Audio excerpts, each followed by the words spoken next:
കരയുണ്ടോ പോലെ നാളെ അപ്പൊ ഒരു സർപ്രൈസ് മേടിച്ചു തരാം കേട്ടോ. ഇന്നിപ്പോ വഴക്ക് പറഞ്ഞില്ലേ, അതുകൊണ്ട് അപ്പൊ നാളെ സർപ്രൈസ് മേടിച്ചു തരാം കേട്ടോ. മോക്ക് മാത്രം അപ്പാടെ സർപ്രൈസ്, ഇടയ്ക്കെല്ലാം അപ്പ മോക്ക് സർപ്രൈസ് ആണ്. നമുക്ക് ഇവിടെ ആരും സർപ്രൈസും ഇല്ല, ഒന്നും ഇല്ല. ബർത്ത്ഡേക്ക് മാത്രം ഒരാള് സർപ്രൈസ് ആന്ന് പറഞ്ഞോണ്ട് ഒരു കേക്ക് വാങ്ങിച്ചോണ്ട് വരും.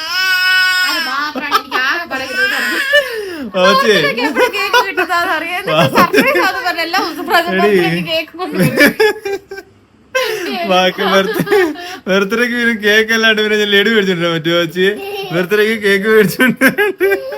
ഈ ബർത്ത്ഡേക്ക് മാത്രല്ല സർപ്രൈസ് കൊടുക്കാൻ പറ്റുന്നത് കേട്ടോ. ഞാൻ ഇടയ്ക്ക് എല്ലാ ദിവസവും വാങ്ങിച്ചു തരുമല്ലോ.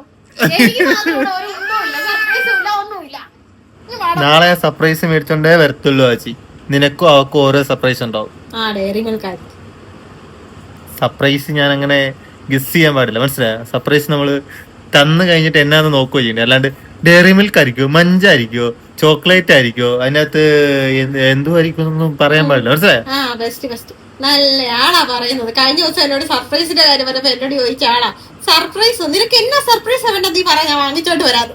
അങ്ങനത്തെ ബെസ്റ്റ് ആളായിരുന്നു ഡയലോഗ് അടിക്കണത്. ഞാനോ എപ്പോ? ചുമ്മാ പറയല്ലോ എടാ കുഞ്ഞു, അപ്പ അങ്ങനൊന്നും പറയാൻ പാടില്ല. അപ്പ അങ്ങനെ പറഞ്ഞില്ല, ഞാൻ അങ്ങനെ പറഞ്ഞില്ല.